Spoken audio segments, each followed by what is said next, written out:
السلام عليكم ورحمة الله وبركاته. ازيكم يا شباب؟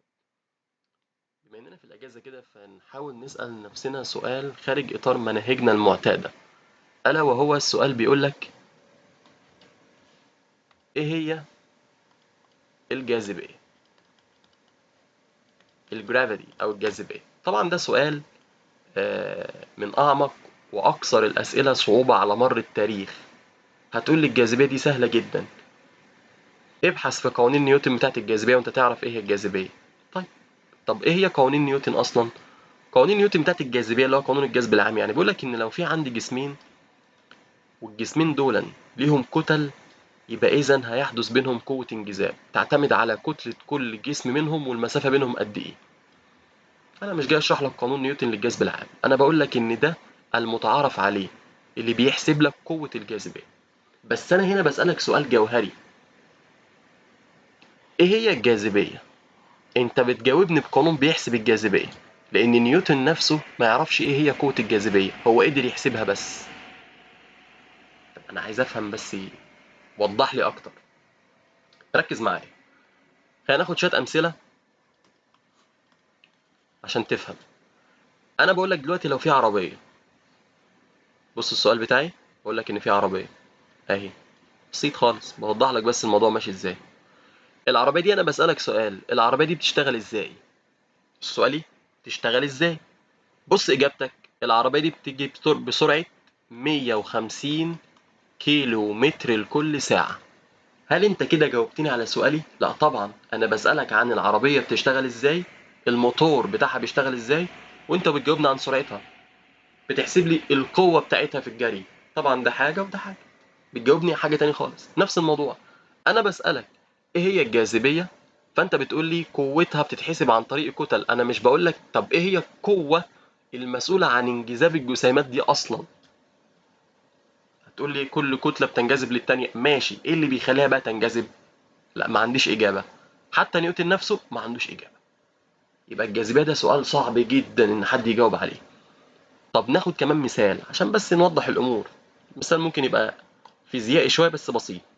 لو في عندي سلك هنا بيسري فيه تيار كهربي، طبعا انت المفروض راجل دارس فيزياء، ولو سألتك ايه هو التيار الكهربي هتقول لي عبارة عن فيض من الشحنات التي تسري عبر موصل في وحدة الزمن. كده انت اهو بتعرف لي يعني ايه كهرباء، بتقول لي يعني ايه تيار كهربي. طب ينفع انا بقى اسألك اقول لك ايه هو التيار الكهربي، تقول لي التيار الكهربي ده عبارة عن 2 امبير. كده انت قست شدة التيار، ما عرفتنيش يعني ايه تيار. نفس النظام، انا لما اقول لك ايه هي الجاذبيه وتقول لي احسبها بقانون الجذب العام، يبقى انت بتحسبها، مش بتقول لي ايه هي الجاذبيه، ايه هي قوه الجاذبيه في الاصل. طب مين اللي هيجاوب على السؤال ده؟ هل السؤال ده ليه اجابه؟ ليه اجابه. طب مين اللي جاوب عليها؟ اللي جاوب عليها هو الفيزيائي الالماني ألبرت اينشتاين.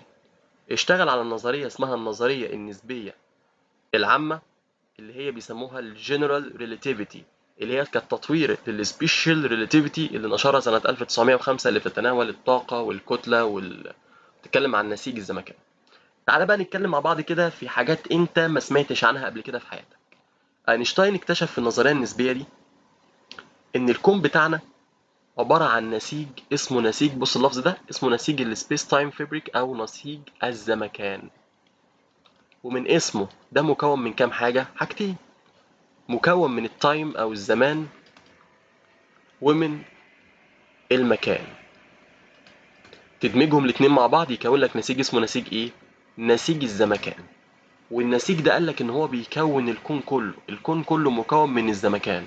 طبعا هتقول لي هو الزمن ده عبارة عن حاجة اصلا؟ اه طبعا الزمن ده عبارة عن شيء، حاجة مادية لها وجود وبتتأثر. يعني في تجربة عملها العلماء في امريكا اسمها كيتنج هافيلي اكسبيرمنت. التجربة دي بتقول لك لو انا جريت بطيارات بسرعة كبيرة جدا الزمن هيتأثر وهيتباطأ. يعني لو حضرتك اتحركت بسرعة تقترب من سرعة الضوء الزمن هيتأثر. هتقول لي هو الزمن ده بيتأثر؟ اه طبعا بيتأثر، معلومات جديدة عليك. يعني الزمن ده بيتمدد؟ اه بيتمدد، بيحصل له عملية اسمها تايم دايليشن او تايم دايليتيشن. الزمن بيتمدد، يعني الثانية بتاعتي ممكن تبقى أطول من الثانية بتاعتك. يا عم الحاج دي الثانية دي، ده التايم ده أو الزمن ده حاجة ثابتة كونستانت. لا مش ثابتة، بتتغير.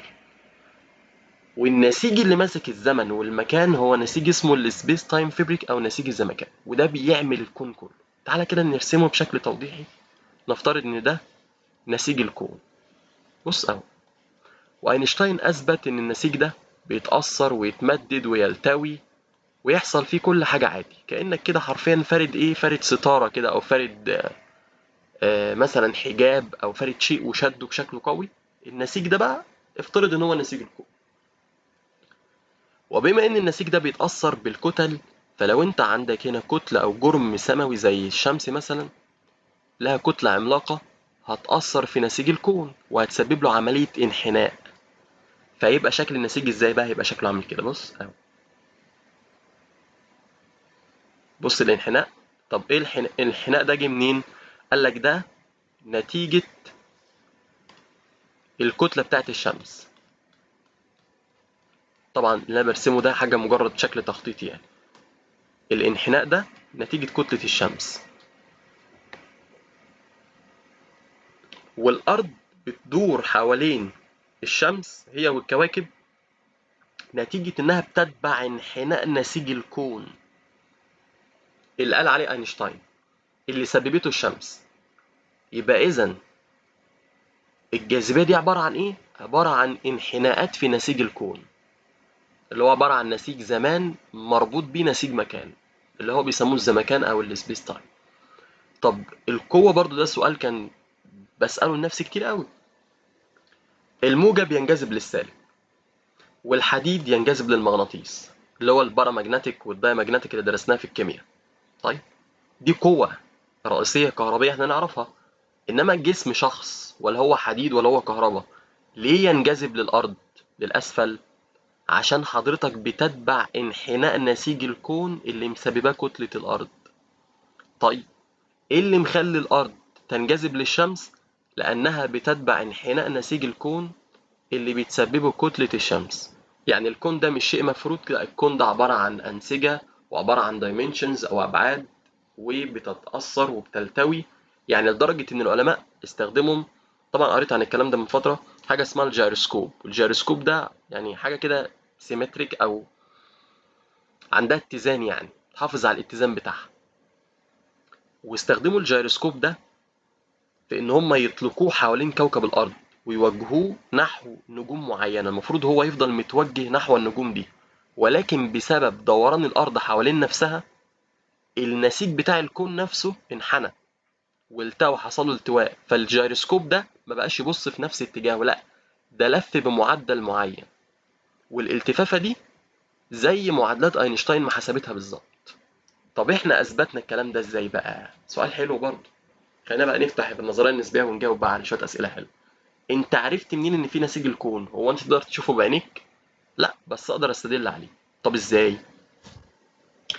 علماء من بريطانيا كانوا عايزين يثبتوا كلام اينشتاين الكلام الكارثي اللي هو بيقوله ده. بتتكلم في ايه؟ وايه سبيس تايم فيبريك؟ ويعني ايه زمن بيتمط؟ ويعني ايه الكون بيتمط نفسه؟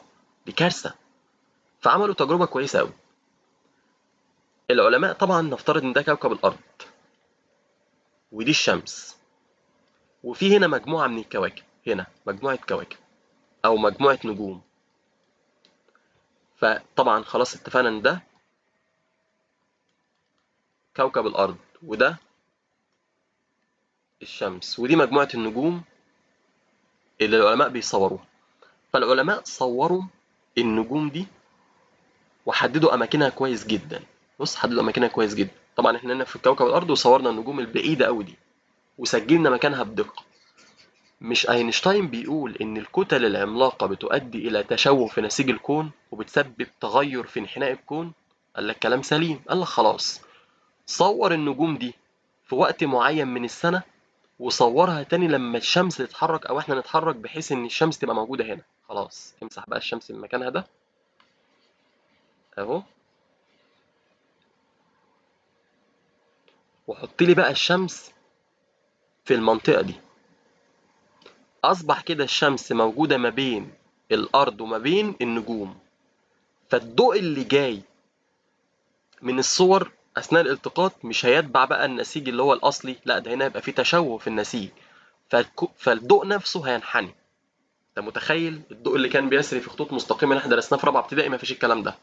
الضوء بينحني نتيجه ان هو بيتبع انحناء نسيج الزمكان، وهيصل في اماكن غير الاماكن اللي كانت موجوده في الصور. يعني لو كانت الصور في الاول موضحه ان النجوم اماكنها في الحته دي كده، طبعا ده قبل الشمس ما تبقى موجوده هنا، كان اماكن النجوم موجوده هنا. ولكن العلماء لما صوروا الشمس تاني او صوروا النجوم دي تاني بس الشمس كانت موجوده في المكان ده، فبسبب انحناء نسيج الكون اللي مسبباه كتله الشمس، المفروض الصور بتاعت الاماكن دي او بتاعت النجوم دي تتغير. ففعلا الصور بدل ما كانت موجوده في اماكنها، صور النجوم اترحلت بنسبة معينة، والنسبة اللي اترحلت بيها هي نفس النسبة اللي حسبتها معادلات أينشتاين. وده معناه إن فعلا الكون بيتمط والكون بيتغير والكون بيلتوي، وإن الكون بيتكون من نسيج اسمه نسيج الزمكان. وإثباتا للكلام ده تاني، العلماء عملوا تجربة اسمها كيتينج هافيلي اكسبيرمنت في أمريكا، واستخدموا صواريخ أو طيارات في قلبها حاجة اسمها اتوميك كلوكس أو ساعات ذرية، وحسبوا الوقت عند السرعات العادية، وحسبوا الوقت عند السرعات اللي موجودة طبعا في الصواريخ اللي هي سرعات كبيرة جدا جدا. فلاحظوا ان الوقت بدأ ان هو يبطأ. المفروض مثلا يعني ان الساعة هنا كانت صفر، الساعة هنا صفر، بادئين من الصفر بالظبط. فدي الساعات اللي موجودة على الأرض، ودي الساعات اللي موجودة في الصواريخ. فالمفروض الزمن ما بيتأثرش بالسرعة، لا ده بعد ما حطوا الساعات دي على الصواريخ والساعات دي مشيت بسرعات كبيرة جدا جدا جدا في الصواريخ، فلاحظوا ان على الارض لو كان بيمر ساعة على الصواريخ دي، الزمن كان بيمر بمعدل اقل شوية. طبعا بيمر بمعدلات قليلة جدا جدا جدا، بس معناه ان الزمن بيمر بمعدل ابطأ. نفترض يعني مر فقط 50 دقيقة، بس المفروض الساعات دي بتحسب الزمن بالظبط. يعني المفروض ده حسب ساعة ده كمان يحسب ساعة، لكن لا ده فيه شوية تأخير. طبعا التأخير يا جماعة كان بالمايكرو ثانية، اللي هو حاجة كده لا تحسب غير بالساعات الذرية، بس أنا بديك أمثلة للتوضيح. بس معنى إن الساعة حسب التأخير في الزمن، يبقى معنى كده إن الزمن بيتمدد وبيحصل له تايم دايليشن، وإن الزمن بيتأثر، وإن مجرد سرعات صواريخ بسيطة أثرت في تمدد الزمن. يعني لو قدرت توصل لسرعات بقى زي سرعة الضوء اللي هو السبيد اوف لايت اللي هو 300 مليون متر في الثانية، انت تقريبا سرعتك هتقف او الزمن عندك هيقف تماما. طبعا الكلام ده علمي والكلام ده موجود، ودي نظرية نسبية، يعني المفروض تدرس النظرية النسبية. طبعا قدمت لك بس مجرد خيوط بسيطة في النظرية النسبية العامة والخاصة، يا ريت تقرأ عنها كويس وهتشوف العالم من حواليك بشكل مختلف. وأتمنى يكون أفدتك في الفيديو ده. كان معكم يا جماعة مستر أحمد حمدي، أستاذ الكيمياء.